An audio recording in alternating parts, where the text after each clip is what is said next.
Yeah.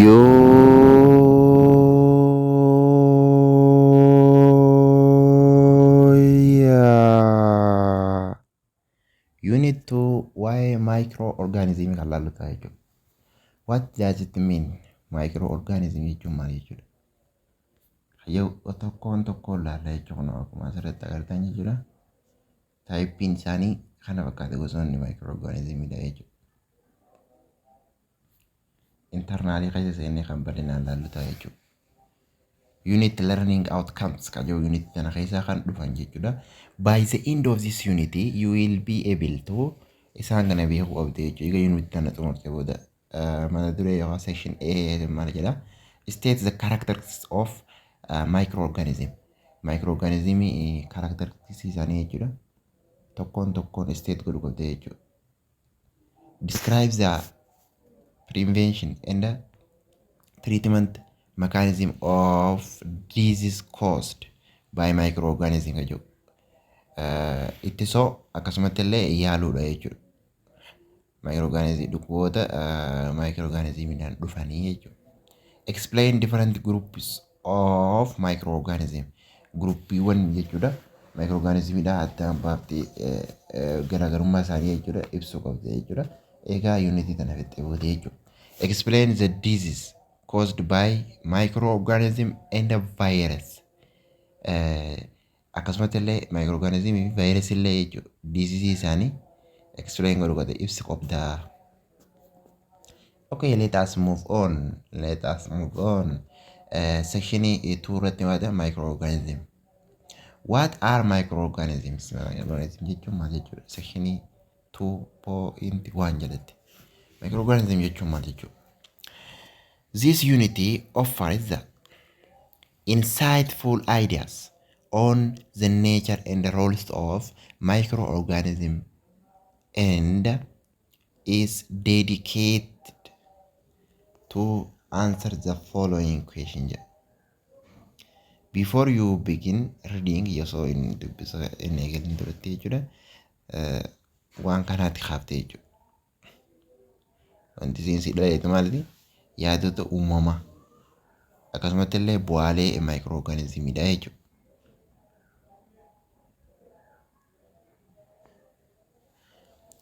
Therefore, work with a partner and answer the question. Gareedhaan dalagtanii gaafii asii gadi tana deebisuu qabdan jedha. Microorganism jechuun maali jedhama? Self question jee gaafii dhuunfaadha jechuudha. Individually self question akka jedhu asuma akka agartan kunoo fiikcharii kanarra namuma tokko qofaa jira jechuudha. Dhuunfatti haif gaafatu jechuudha. Asirra fiikcharii kanarra namuma tokko jira fi hiikkaan isaa kanaa kanuma jechuudha. Asirraa hojii dandeessan. How do you define microorganism? Akkamitti microorganism ibsu qabdi? Why is microscopic life vital for all life on earth? Maaliif barbaachisa microscopiin life vitalidha? For all life on earth. Microorganisms are called microbes jennee yaamna jedhe. Are life forms including a cellular virus. Microorganisms also called microbes jennee yaamna jedhe ugaa takka takka. Akkasumatti illee are life forms including a cellular virus that are too small to be seen with the naked eye. Ija qullaadhaan mul'achuudhaaf jechuudha. Haalaan xiqqaadha. It is what? Too small. Wantoota Ingiliffaa keessatti akka negatiifatte jechuudha. Guddaa heddummaatee negatiifa ta'u jechuudha. Tuuta negatiiva. It is too short, too small, too bad hoggaa jedhan. Very bad fi too very small fi too small jechuun adda adda. Very small yoo jee haalaan xiqqaadha jechuudha. Kun ammoo too small hoggaa jiru kun negatiiva ta'a jechuudha. Negatiivatti adeemu jechuudha yookaan kan hin barbaachisne jechuudha. Tuun bifa sanitti jechuudha. TOO'n tun guddatee kan negatiiva ta'e jechuudha. Guddatee kan negatiiva ta'e jechuudha amma as keessatti. Amma kunis xiqqaa oolla xixiqqaa ta'e jechuudha. Tunii fi very small jechuun gosa tokkoo miti jechuudha adda addaa tun negatiiva kan ta'e jechuudha. Very small jechuun positiivaa tun negatiiva. Walubanni jee yaada. Ija qullaadhaan mul'achuudhaaf to be seen with naked eye jechuun mul'achuudhaaf jechuudha. Ija qullaadhaan mul'achuudhaaf haalaan xiqqaadha jechuudha. Waan hin danda'amne jechuudha. Kunis microorganism jechuun jecha lama walitti micro fi organism jechuudha. Micro jechuun xixiqqaa jechuudha. Organism jechuun akkuma beektan organismidha. Organismoota xixiqqoo jechuudha. This microscopic organisms are diverse in form and function, and they inhabit every environment on earth that supports life. Microorganisms kun diverse kan ta'u maali hojiis akkasumas illee bidoolee isaanii environmentii lafaarratti lafa kanarra jiru jechuudha. Support godhuudhaaf jechuudha. Many microbes are simply single celled organisms. Warra microbes jennuun kana yeroo salphaa jechuudha. Yeroo hedduu salphumatti maal jennee yaamna jechuudha. Single jechuudha. Organism jennee yaamna jechuudha. But some can form complex structure. Garuu hangi tokko structure isaan singiliidha kan inni kan nama osoo hin ta'in complex illee ta'an jechuudha. Xaxamaa warra ta'e ni jiru.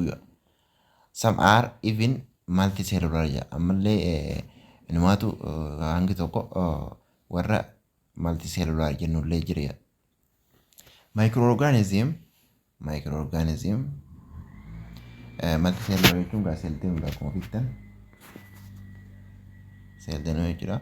Microorganisms typically live in complex microbial communities, and their activities are regulated by interaction with one another, with their environment, and with other organisms. The science of microbiology is all about microorganisms. Science in microbiology dha jechuudha. Waa'ee maaliiti jechuudha? Waa'ee microorganismiti jechuudha. What they are maal isaanii, how they work akkamitti hojjetu, what they do maal hojjetu. Microorganisms are everywhere and tall, small. Their activity are tremendous. Their activity have tremendous impact on everything in our biosphere. To realize microbial activity, you may think about how that many of our day-to-day interaction with the world are influenced for better or worse.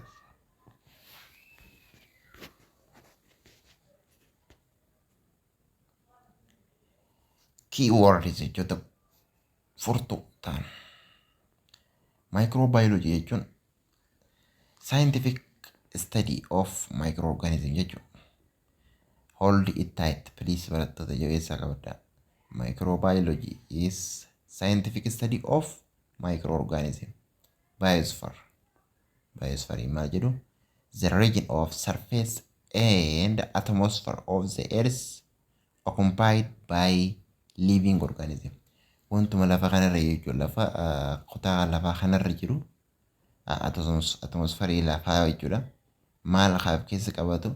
Lubbuu abeeyyii qaaf keessa qabatu. Maal jennee yaamna? Biosphere jennee yaamna.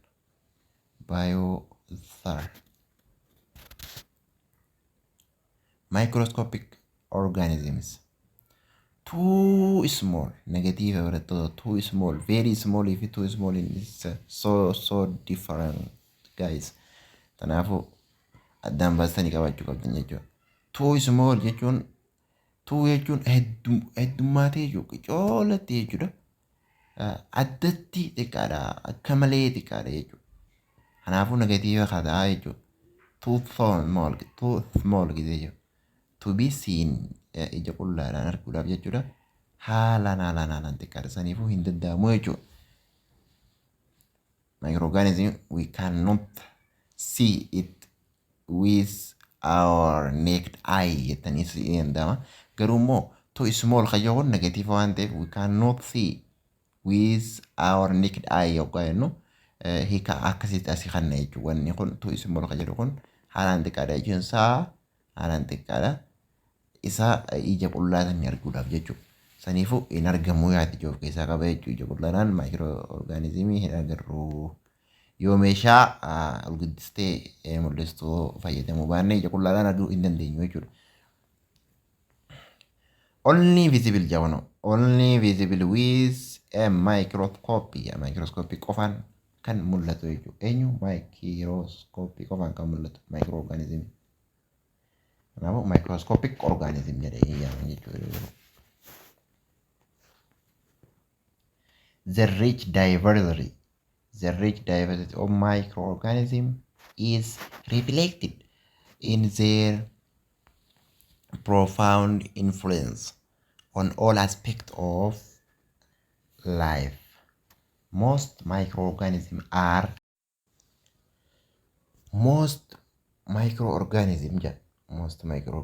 malee jira are harmless or indeed beneficial. Most microorganisms jechuudha are harmless indeed beneficial. Microorganismonni hedduun isaanii jechuudha maali jechoota most waan jedhu kana barattoota sirriitti jabeessaa qabadha. Most always most of the time waan jedhu kana jabeessanii akka qabatanii isiniif dhaama. Toopikii mata duree addaati haalaan barbaachisaa waan ta'eef most waan akkana jedhama yeroo hedduu haalaan warra bu'aa qaban jechuudha. Dhiibbaa hin qabanii warra bu'aa qaban indeed beneficial. Nuufillee warroota lubbuu qaban kan biraatiif illee jechuudha. Microorganismonni kun for example fakkeenyaaf jedha. They are essentially jedhan very important jechuudha. Essentially very important jechuun walqixa. To recycling of nutrients that form the bodies of all organisms that sustain all the metabolic cycle of life. When is recycle godhuudhaaf wantoota fakkeenyaaf amma decompositionii fa'aa itti gaggeessuudhaaf waa'ee recyclitis gaa tokkoon kan barattan taa'ee jechuudha. Recycloota jechuudha. Haala nyaata wanniilee nyaataa jechuudha. Fakkeenyaaf amma isaan gaafa wantoota du'an sooratan jechuudha. Wantoota du'an san yoggaa sooratan wanta san irratti isaan yoggaa waan san burkuteessan jechuudha. Bifa biyyeetiin jira. Bifa biyyeetti fayyadaman sanirraa biqiltoonni fayyadamee jechuudha. Biqiltoota fayyadame sana immoo nuti yoo haa'u warroonni biqiltoota nyaatanii irraa fayyadamaa ta'an jechuudha. Wantoota du'an isaan irraa fayyadamuuf jecha gaafa burkuteessan wanti isaan burkuteessan sana immoo wanta biraatiif bu'aa qabaate wanta biraatiif kan bu'aa qabaate sababa isaan san bu'aa waan saniitiif godhaniif jecha nutis waan sanirraa fayyadamaa ta'ana jechuudha. Osoo microorganismiin tun hin jiraattu tahee addunyaan tun irraa hin jirtu jechuudha. Wantoonni decompose tahuu hin jiru jechuudha. Waan nyaatis decomposition jedhamu kun hin jiraatu jechuudha. Special decomposer jedhanii fangasii fi maali jechuudha. Baakteeriyaadha gaa yeroo hedduudha. Specialidha jenne specialii akka most jenne kanatti jechuudha. Okay, haalaan mijeessan jechuudha. Sustain all metabolic cycle of life. Metabolic cycle lifeidha haalaan mijeessanii jechuudha. Orgaanizimoota hunda wal hubannee akka waliin hin gubanne abdiin wal hubanne malee waliin hin gubanne. Also, they produce about 50% of oxygen gas we breathe and provide other nutrients to many other organisms. Percentage shantamee jechuudha oksijiinii nuti irraan tan argannu kana oksijiinii nuti irraan tan fudhannu jechuudha garaa keenya keessatti fudhannu qilleensa keessa keenyatti fudhannu kana percentage shantama gumaachanii jechuudha microorganismoonni kun. Akkasumatti illee provide godhanii ni oomishan eenyuuf nutrientii to many other organisms illee akkasuma bifa saniin bu'aa qabanii jechuudha microorganismiin. Microorganisms survive in or are purposely put in addatti jechuudha. Many of the foods we eat nyaatota hedduu nuti nyaannu jechuudha kan faayidaa qabaniif jechuudha. Maaliif faayidaa qabaniif? Fakkeenyaaf amma wantoota du'e tokko jechuudha. Wantoota du'e tokko burkuteessanii eega burkuteessanii jechuudha. Isaan burkuteessuu isaaniif nyaata. Nyaata isaaniiti burkuteessuudhaaf osoo hin ta'in isaaniif nyaata jechuudha. Garuu wanti isaan burkuteessan jechuudha isaan irraa haffisan jechuudha. Biqiltoonni fayyadamee jechuudha. Fakkeenyaaf biqiltoonni fayyadamee biqiltoota san nuti fayyadamna jechuudha. Nyaata irraa tolfannee wantoota adda addaatiif fayyadamnu nuti qofa osoo hin ta'in akkasumatti illee bineeldonni biraallee jechuudha. Microorganisms and the virus are also in the air we breathe and in the water we drink. Microorganismii fi vaayirasiin kun akkasumatti illee maal keessa jira jechuudha. Qilleensa keessa jira kan nuti argannee ittiin jiraannu kana. Okay, akkasumatti illee watarii keessa kan bishaan nuti dhugnu kanallee ni jira jedha. By the way, osoo dubbannu jechuudha. Oksijiiniin sakandii 5 jechuudha.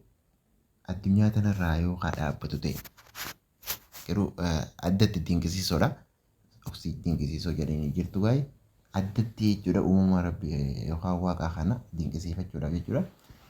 Oksijiiniin sakandii 5 addunyaa kanarraa yoo dhaabbatu ta'e oksijiiniin sakandii 5 addunyaa kanarraa dhaabbatu ta'e maaltu uumama jettanii yaaddu? Addatti jechuudha. Buildingiin jechuun ijaarummaan ijaarsa lafa kanarraa kan ta'e jechuudha. Any building on this earth will be broken. Ni caccabu jechuudha. Maaliif jenna? Watariin fakkeenyaaf amma gaafa simintoo jechuudha. Simintoo kan bulbulu jechuudha yookaan kan miksi goonu kan walitti makannu yeroo mana ijaaramu jechuudha. Isaarraa kan hojjetamu bishaan jechuudha. Bishaan kana immoo bishaan maalirraa tolfama? Oksijiinii fi watarirraa jechuudha. Oksijiin plus hydrogenii is bulli watarii tolchan beektaa? H2O jechuudha. H2O'n oksijiinii fi hydrogenii irraa tolfama. Sababa kanarraa kan ka'eef walitti jabeenyummaan isaan qaban san addatti gaafata oksijiiniis akkuma oksijiin hydrogeniis akkuma oksijiin gaasiidha waan ta'eef jedha. Inni jajjabu jedha. Akkasuma ammallee ibiddallee jawanni qabsiisu addunyaa kanarratti jechuudha. Ibiddalleen addunyaa kanarratti hin jiru. Konkolaataan addunyaa kanarraa akkasuma xiyyaaronni baaburnis addunyaa kanarraa jechuudha ni dhaabbatu. Maaliif jennaan oksijiinii barbaadde jechuudha wanni hundinuu. Ibiddaas haa ta'u ni jiru jechuudha addunyaa kanarratti sekoondii 5 sanii. Daqiiqaa 5 hin jenne sekoondii 5 hin jenne sekoondii 5 lakkaa'u 1 2 3 4 5 hanganuma qofa jechuudha. Hanganuma qofaaf rakkoon tillisan uumamti jechuudha. Okay, oksijiiniin bishaan keessa warri microorganismoonni kun fi vaayiresoonni kun jechuudha. Maali qilleensa nuti hargannu ittiin jiraannu kana akkasuma bishaan nuti dhugnu keessa jiru. Even ammallee some 10 billion, 100 billion microorganism inhabit in or on our skin and grow in our mouth, ear, nose, throat, and digestive tract. Warra hangi tokko jechuudha. Even numa hangi tokko hangi kuma hangi biliyoona 100 biliyoona 100 microorganism ta'an inni keessa jiraatan jechuudha. Bidoolee nu godhatanii nu keessa jiraatu akkasumatti illee nurrallee jiraatu eessa iskinii keenyarra jechuudha. Gogaa keenyarra akkasumatti illee ni guddatu. Eessa keessa guddatu? Afaan keenya keessatti, gurra keenyatti akkasumatti illee funyaan keenya keessatti kan guddatu ta'a jechuudha.